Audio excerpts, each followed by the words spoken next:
back. My name is Dwight Gillespie, and this is the Change Your Life podcast. If you haven't done so already, please like, subscribe, and by all means, share it with your friends. If you hear something in here that's worthwhile, maybe you have a friend who's going through some crap, you can send it off to them, and maybe we can help, right? We give you suggestions here. We never tell you how to live your life. I like to base things on my own personal experience and things, and try to impart that upon people and maybe help some people along the way. Today we're going to talk about tomorrow, and I love it because tomorrow is going to be like the greatest day ever. And all my life, tomorrow was going to be a fantastic day. Let me see. What are some of the things I'm going to do tomorrow?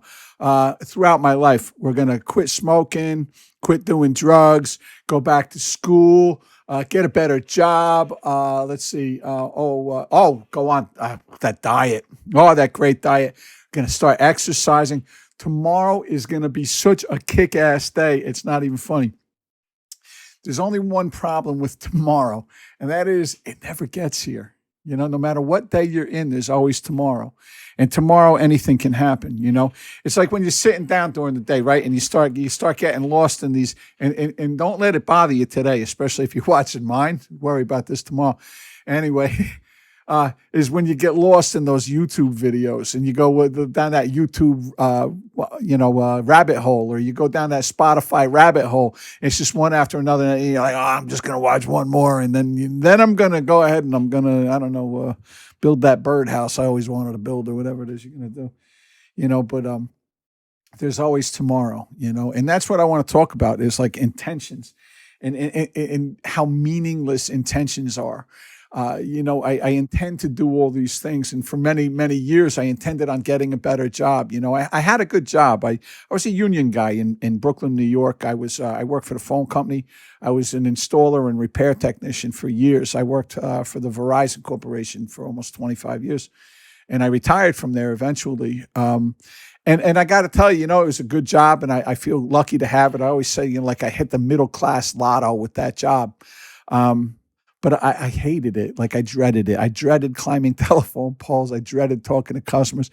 Like I wasn't happy in it. And I never did anything to better myself, because there were guys that loved it. They loved what they did. They loved coming to work every day, and God bless them. I wasn't one of them. I did my job because I had to, but certainly not because I wanted to or because I liked it. I was involved with the union, which I liked that as well. I was a union steward. I was a chief steward. I was very active in my local 1109, CWA 1109. Let's hear it, Brooklyn, New York. All right.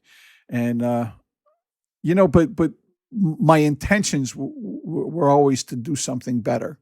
Intentions, again, as I said, intentions are meaningless, right? And it comes up with this idea that there's a huge difference between desire, willingness, and action. It's an amazing thing. Here, I have this thing, and I keep it right here on my computer, and it says, a dream written down with a date becomes a goal.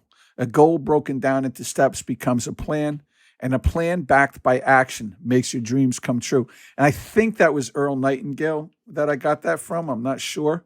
But it's something that I like to keep in the forefront of what I do, because you can desire anything. Everything starts with desire, right? And when you say desire, like what do you desire? I could desire to sprout wings. It's never going to happen. I'm not going to sprout wings and fly around the room. Although that would be really cool, right? Wouldn't it be cool if I just did that right now? Wah! Just cruise around the room. But that's not going to happen. I mean, that's not a meaningful desire, because it's something that's just absolutely illogical. So what are the desires? People say they desire fame and fortune and all these other things. And for many of us, that's not going to be the case either. But if it is, if that is something you truly desire, how do you go about getting it, right? My desires today are very different. I like to take nice vacation. I desire these things. And well, how do you do that? Well, I have to plan it. I have to put money away for it. There are certain steps that need to be taken. So what are those desires? I have a desire selling books. I want to sell my book, which is great. Speaking of which, right? My book is called Price Tags. You can get it at Barnes & Noble. You can get it at Amazon, any place where books are sold, really. The audiobook is available as well through Audible. It's called Price Tags. It's a very good book. It's a memoir about my upbringing and losing my kids in a tragic accident, and over, like working through a heroin addiction. I'm in recovery now, and it's one day at a time. I never look toward the future, but that's what the book is about. Anyway, so these are goals of mine. These are goals. These are things that these are my desires. What are my desires? These are them. Meaningful relationships, another desire. Okay. So I have these desires, like many people. I desire to lose weight, and I still do, and I'm in the process of that. But that was just a desire up until I backed it with some willingness and a plan of action, right? These are things that I had to take, because I desired to lose weight for a very long time. I was 280 pounds. I'm 5'7", and at 280, like that's big. And I'm down to in the low 220s, let's say. I mean, it varies a little bit here and there, but I'm still working on it. And the desire didn't become something until I put some willingness. Well, what are you willing to do? What are you willing to sacrifice in order to get what you want? And this is why the book was named what it was, Price Tags. And the whole idea behind price tags, and I've talked about this actually in another podcast, is that no matter what we do in life, you have to pay a price. There's a price. Now, I'm talking about this and putting that willingness behind desire. And what does that mean? Well, that means, like, if I want to lose weight, what am I willing to sacrifice for? For me, that sacrifice came in the form of flour and sugar substitutes, right? I don't eat anything processed anymore. I stopped that. And it's been maybe 5 months, I want to say, 5 or 6 months. And I've lost almost 60 pounds in that period of time. But it also means getting up early and exercising. I walk on a regular basis, right? Because that's what I have to sacrifice these things. And I don't do it, like, this isn't a fat shaming thing or anything like that. And people can talk about healthy at any weight. And I'm going to tell you right now that I don't believe in that at all. It may be healthy at any weight when you're young. But once you hit a certain age, I'm going to think, because it happened to me, right? I was always thin growing up. I started putting on weight when I was in my mid-30s. And as I got into my 40s, it got dangerous because my joints started aching. My knees started to go. I've had knee surgery. I've had knee replacement surgery on one knee. I was looking at having it on the other. And before I started losing weight, my hip was going, not to mention the arthritis. I was pre-diabetic. I had all these things going, right? So here's the price. The price is this. Keep going. If I kept going the way I was, right, filling my face with pasta, filling my face with bread and all these other things, and at extreme amounts on top of that, right, that the price I was paying for that was pain. I wasn't sleeping well. I had sleep apnea. I couldn't get more than 6 hours a night. I sleep for 8 hours now. All of these things were coming as a result of it.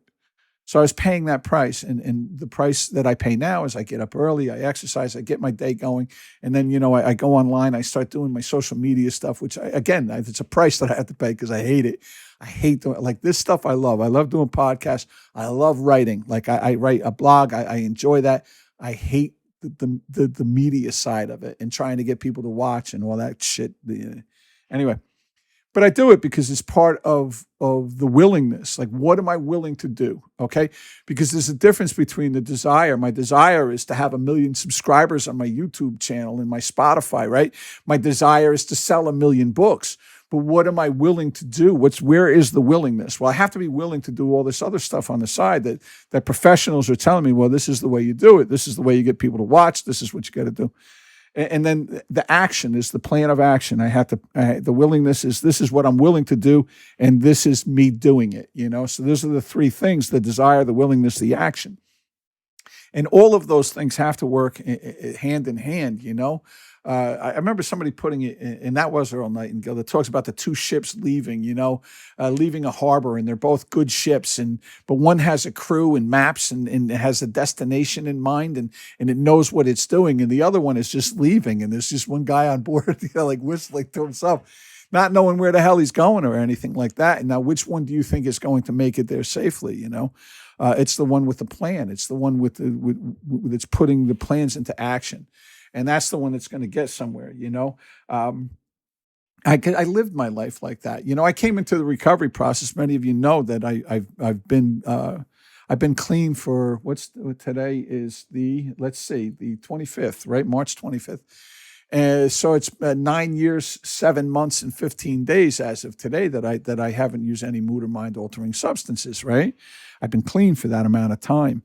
And what did that take? Well, listen, I desired that for a long time, like losing weight. I desired losing weight. I desired, getting spending under control. I desired traveling. I desired all of these things, but I had no willingness for it. And I had to become willing to do whatever was necessary to achieve these things in order to get them done. And that's in one of the readings. I got that directly from a reading that I have in my 12-step group.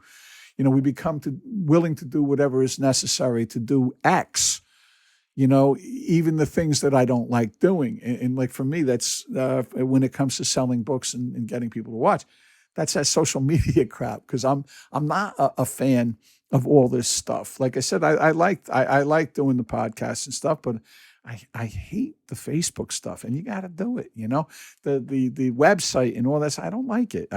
But I got to do it. I have to be there. I have to answer the emails. I have to answer when you guys, put notifications up on my Facebook. I like to personally answer that. I'm not going to farm that work out, because these are my words and I'm putting my name on it. And that's another thing. I have the integrity that comes along with knowing that the answer you're getting from me is my answer. This is me. I'm not going to have somebody else do that and put my name on it. So that's it. That's the difference is, as I said, between desire, right? Desire is wanting something. Willingness is making a decision that this is what you're going to do to get it. And the action is actually putting that into the process. So as I said, it's a dream. If you want your dreams to become a reality, this is what you need to do. Decide what you're willing to sacrifice for it, and then do that. And by sacrifice, and it always takes a sacrifice. There's always something that has to be given in order to get. That's how life works. It's very Newtonian, which is one of my favorite guys, Isaac Newton, and that is, for every action is an equal and opposite reaction, and that's that's the give and take of life. I wish you well. I thank you. Have a great week. My name is Dwight Gillespie. This is the Change Your Life podcast. I wish you all well from my God of my understanding to you. I say have a great week, and we hope to see you next week. Again, don't forget to subscribe, like, and definitely share. Above all, just share this. Share it with somebody if you think someone can benefit from it, by all means. Be well. Take care.